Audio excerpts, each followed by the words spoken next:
Baik, kita ulangi karena memori habis. Assalamualaikum warahmatullahi wabarakatuh. Waalaikumsalam warahmatullahi wabarakatuh. Bismillahirrahmanirrahim. Alhamdulillahirabbil alamin. Assalatu wassalamu ala asyrafil anbiya'i wal mursalin sayyidina wa maulana Muhammadin sallallahu alaihi wasallam Abil Qasimil Amin wa ala alihi wa sahbihi ajma'in. Rabbi shrah li sadri wa yassir li amri wahlul 'uqdatam min lisani yafqahu qawli wasaddid lisani wahdi qalbi bi rahmatika ya arhamar rahimin. Qala al-musannif rahimahullahu ta'ala wa nafa'ana Allahu bihi wa bi 'ulumihi fid dharain amin. Ila aqal fasl syurutul qasri sab'ah. Sekarang kita akan membahas tentang pasal syurutu syarat-syarat al-qasri daripada sholat kasar atau sholat yang diringkas.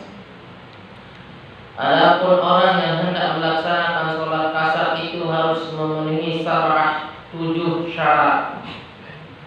Mana yang 7 itu? Dan insya Allah nanti kita akan bahas tentang tata cara daripada sholat jamak kasar, insya Allah.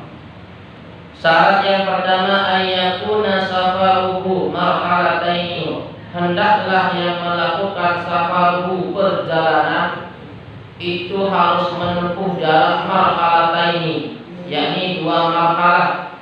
Berapa kilometer 2 marhalah? Yakni kira-kira 80 kilometer perjalanan sehari semalam. Namun kondisi saat ini itu berbeda dengan kondisi zaman dulu. Yang dimaksud 2 marhalah di sini adalah orang yang mengendarai onta. Yang dimana onta itu kalau lagi mood, kalau lagi semangat, kalau lagi bagus moodnya, onta itu jalannya cepat. Tapi kalau lagi galau, onta itu jalannya lambat.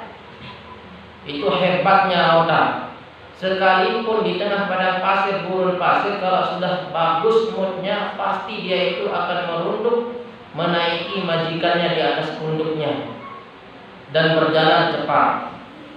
Nah, itu perjalanan onta itu 80 km zaman sekarang, yakni 2 marhalah. Tapi bagaimana dengan kendaraan saat ini? Ada yang pakai mobil, ada yang pakai pesawat jet, cepat sekali sampainya. Nah, disinilah berlaku adanya perjalanan yang menempuh sehari semalam. Baik, berikutnya syarat yang kedua, wa ayyakuna mubahan, dan hendaklah orang yang melaksanakan perjalanan itu mubahan, yakni perjalanan yang dibolehkan. Artinya seseorang yang mengadakan perjalanan tidak dalam keadaan tidak dalam perjalanan maksiat, tapi mubahan yang dibolehkan.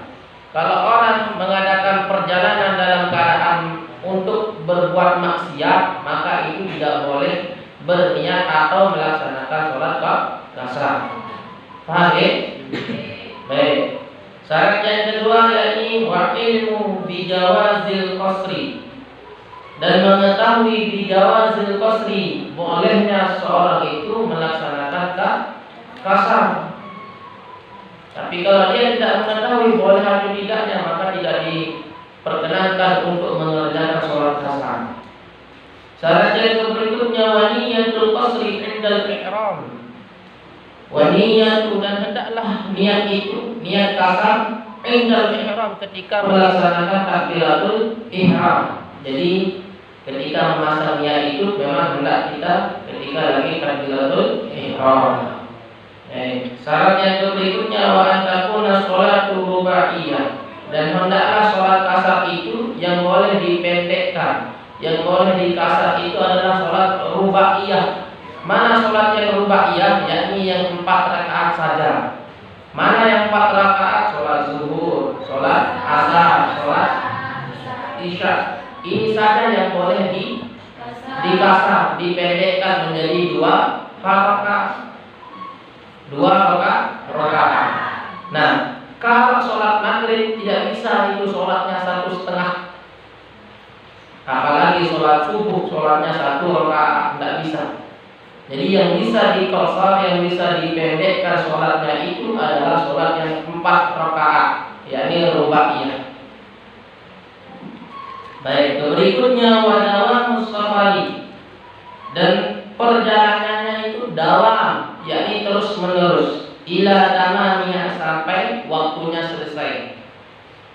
Baik, yang terakhir wa alla yaqtadiya, dan tidaklah mengikuti bimutinin, yakni orang yang itmam, orang yang sholat tidak dikosor, artinya sholatnya itu tidak dikasar.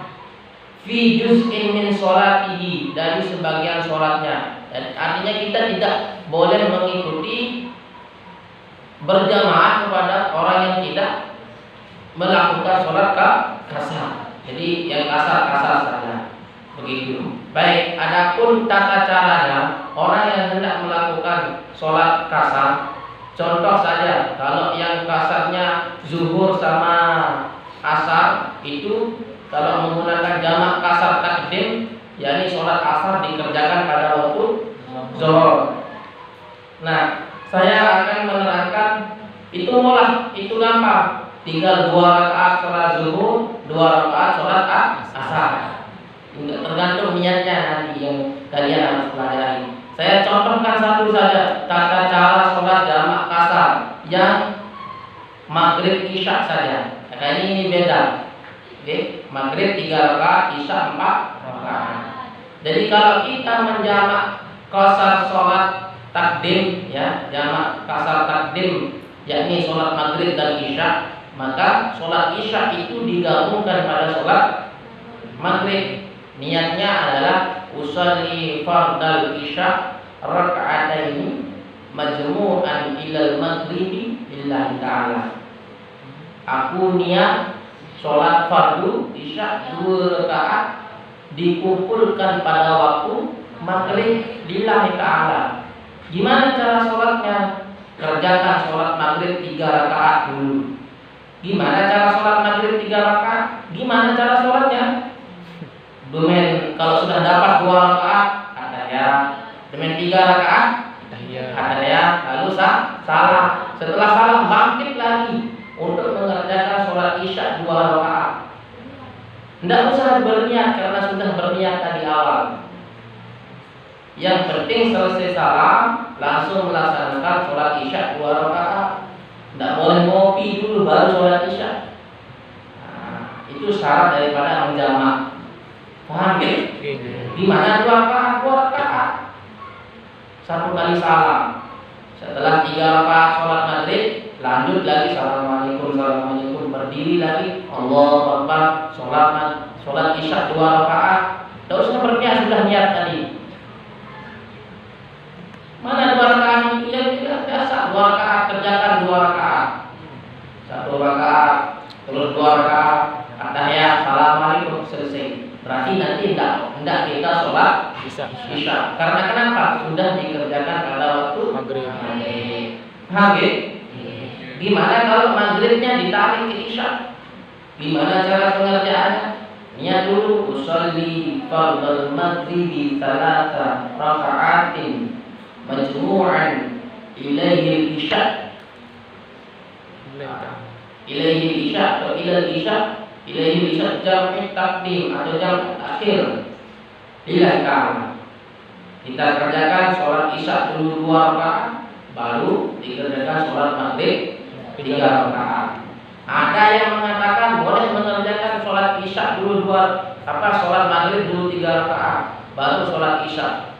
Tapi yang lebih sahih, yang lebih menghargai waktu sholat itu kita kerjakan sholat isya dulu kasar 2 rakaat, baru kita melaksanakan sholat maghribnya 3 rakaat. Itu kalau jamak takhir yang kasar. Bagaimana kalau jamak takdim mengumpulkan 2 waktu? Ya tinggal dikumpulkan. Misalkan mau menjamak saja ini, jamak takdim sholat zuhur sama asar. Oke, tinggal yang sholat asar itu dikumpulkan ke sholat zuhur 4 rakaat. Kalau menjamak mengumpulkan, tidak mengkasarkan, tidak memendekkan. Di mana berlakunya ketika menjamak itu, misalkan jadi dokter, itu mau mengadakan operasi, masuk pasien jam 3, nanti perencanaannya masuk jam 3. Terus ketika kalian hendak melaksanakan operasi, waktu pasien ini menjalankan operasi itu sekitar mau maghrib, berarti sholat asar sudah habis. Tidak boleh kamu menjamak itu sholat kalau jadi dokter.